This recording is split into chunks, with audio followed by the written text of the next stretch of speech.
Hello and thank you for joining us today. This is the News 24 and I'm Abdullah with information on the latest events taking place in Uzbekistan. American JP Morgan Chase Bank allocates a credit line for investment and commercial project implementation in Uzbekistan. The amount of the signed agreement is 36.4 million euros with a maturity of 7 years under the insurance coverage of Synergia China Export and Credit Insurance Corporation. The agreement provides for financing of a construction of a plant producing polished flute glass using energy-efficient technologies by JSC Quartz of Russian Federation in the city of Kuvasa in Fergana region. The maximum daily output is 400 tons. The supply of technological equipment is China's Shanghai Pony Technologies company. According to experts, implementation of the project will not only create up to 300 new jobs but also provides the domestic market with qualitative products with their further export to other countries.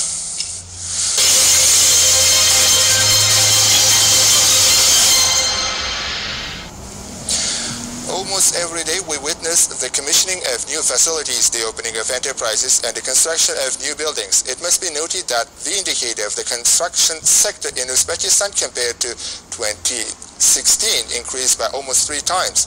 32,404 legal entities work in this industry. My colleague Madina Kadirova has a story on that. In accordance with the investment program, the construction and reconstruction works at 121 objects are underway in Samarkand region this year alone. About 390 billion sums were allocated from the national budget for this direction. According to the programs, Abad Qishlok and Abad Mahala in 42 villages and 6 mahalas, radical reconstruction of architectural appearance of settlements, complex development of territories, construction of road transport infrastructure, engineering and communication networks and social facilities are carrying out. Special attention pays to the production of high-quality construction materials. In particular, an enterprise started its operation in Samarkand city with an annual production capacity of 300,000 tons. The total cost is $9,195,000. Besides, the project is also implemented in Urgut Free Economic Zone in Postorgom district. The cost of the project is $6 million. The cement production capacity 600 tons per day, and in Jambai district, thanks to foreign investments totaling $5 million. These high-quality products are needed for the construction industry based on local raw materials. Large-scale construction works are also underway at the Imam Bukhari Memorial Complex in Payarok district. In particular, the Indonesian tourism and hotel business Sahid Group, with a total cost of $10 million, has begun the construction of the hotel. At the initiative of the American investor, the construction of a modern 4-star hotel in the Imam Bukhari complex has begun. The $5 million project will be completed by 2020. Today, the issue of providing housing has become the main focus of the reforms in the country. In 2018, by the order of Uzshahar Khurilish Invest Engineering Company, 32 multi-story houses were built. The construction of 16, 20, 24-story houses has already begun here. There is also an area of more than 120 hectares, where a park zone will be located on the 40 hectares. It's also planned to build many hotels. Besides, a business center will be built here. It should be also noted that a new modern preschool educational facility also opened in the territory. 2 malls, a polyclinic and other social facilities are to be commissioned very soon. Today in Tashkent, in front of the Kazakhstan embassy in Uzbekistan, an event dedicated to the life and work of the great Kazakh poet and thinker Abay Kunanbayev was held. In honor of the poet's birthday, a literary and art event was held at the monument to Abay Kunanbayev in Tashkent, with the participation of the guests from Kazakhstan, prominent public figures of science and culture, writers, artists, the creative intelligentsia of Uzbekistan, employees of diplomatic missions, students, as well as media representatives. They have recently organized a business forum on the issues of further improving the range and quality of transport and logistics services in Tashkent in cooperation with the Uzbek diplomatic mission in Kazakhstan as well as Uzbekistan and Kazakhstan Railways. It should be noted that for Uzbekistan, which is increasing its export potential, it's important to expand transport corridors and railway transportation. In this regard, a number of transport and logistic companies is increasingly growing both in Uzbekistan and Kazakhstan, providing the most affordable, inexpensive and fast service. Thanks to their efforts, last year the volume of goods transported between the two countries increased by 10% and amounted to more than 25 million tons. The event included the presentations of new transportation systems, including new modularized technical services of KTZ Express company, aimed at speeding up and lowering price of freight traffic. Nowadays, Uzbekistan produces almost 20 million tons of foodstuff per year, so that we need more containers, wagons and refrigerators to ship the production on time to its destination. The price of logistics and transportation adds another 40% to the real price of products. Both sides are interested to decrease the prices of products. The introduction of exemptions will be a good solution.